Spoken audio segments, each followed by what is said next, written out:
Good afternoon, everyone. Welcome back to the channel. I did a quick Ask Me Anything in my community tab, and I got a few questions, so I'm going to address those now.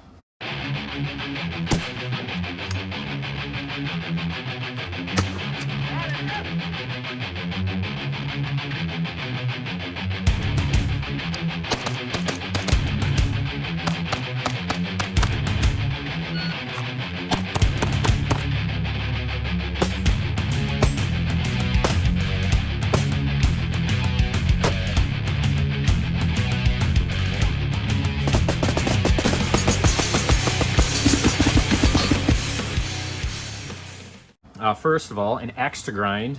We were talking about channel size, and he said that size doesn't matter. I'd like to argue that just for a moment if I could. Size definitely does matter, especially if you have 10 million viewers versus just 1,000, because more people hear what you say, they consider it, and they might just act on it. For instance, like when I say contact your local representatives to oppose bills X, Y, and Z because they reduce your freedoms and the freedoms of your future generations, people would be more apt, or at least the amount of people, the law of average numbers, would probably more be inclined to actually do that versus the few tens of hundreds of people that watch my channel or videos. So I would like to argue that, but I do know what you're talking about, and I do appreciate you even considering watching this channel or my videos.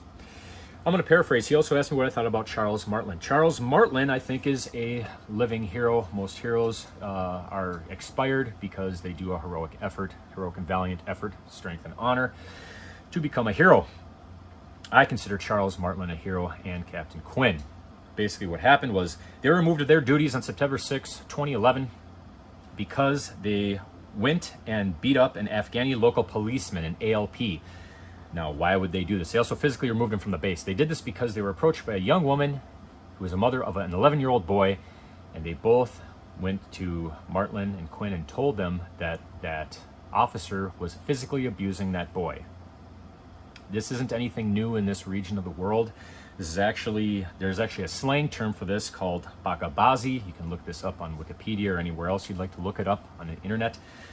And basically Bakabazzi is a slang term in Afghanistan, local areas, and southern Pakistan for the physical abuse between a older male and a adolescent boy. This is nothing new. There's other terms for this like bed boy and dancing boy. And this is actually kind of interesting because the Taliban originally came to power because they had a penalty of death for things and acts like this. And once they became into power, they started kind of laying off stuff like this, especially with people in power, police officers, people with political stature. And now it's just become apparently commonplace once again. This has been a problem for a very, very long time. And a lot of the upper echelons don't do anything about it. They say, and I quote, "This is Afghanistan's problem and they can handle it." This is happening on our own bases. Please remember that you might have moral thoughts in your mind, but if you don't act morally, that's really what defines a good person. So keep that in mind. Because when good people don't do anything, that's when evil really comes out. Anyhow, so they were removed basically for beating this guy up. They beat him up, removed him from the base, and they were removed from their duties. Thank God they were re-enlisted in their duties on April 28th, 2016. You can read up more about this on Patriottraitor.com. Very interesting website, if you ask me, if I do say so myself. He also asked me about what I thought about Robert Bales. There again, I don't have any issue with what Robert Bales did. In August 2013, Staff Sergeant Bales of the United States Army was sentenced to life in prison without parole at Fort Leavenworth. Bales allegedly killed 16 civilians. And this case really kind of bugs me because it runs kind of parallel to what happened with the contractors of Blackwater. A lot of people have a bad taste in their mouth because of that, and now it's actually come out that what was allegedly said about them and what they did was not true at all whatsoever. A total smokescreen job there, just trying to throw people under the bus that didn't deserve to be there and were valiantly doing their efforts. The U.S. government was instructed by that current sitting president at that time, Barack Hussein Obama, to persecute the case aggressively. With that in mind, the government did not afford Bales or challenge Bales' allegations. They did not examine the bodies with biometric scanning. They did not confirm if the people were killed were enemy combatants. They also threatened Bales with the death penalty. They did not prove the case in trial even, and they did not fly in confirmed enemy combatants for testimony. He did not get to face his accusers. They did not evaluate his mindset either. That gets even deeper. If you or anyone want to look this up, and go to uap.org, or if you'd like to donate to the families of those men or the accused men, you can donate at uap.org as well. That's where I sit on that kind of stuff. It's an absolute atrocity, and it's abhorrent that the U.S. government even allows this stuff to happen on their bases, on their soil. So it's an atrocity. Imagine if it was your daughter or your son that this was happening to. I'm serious. Imagine it.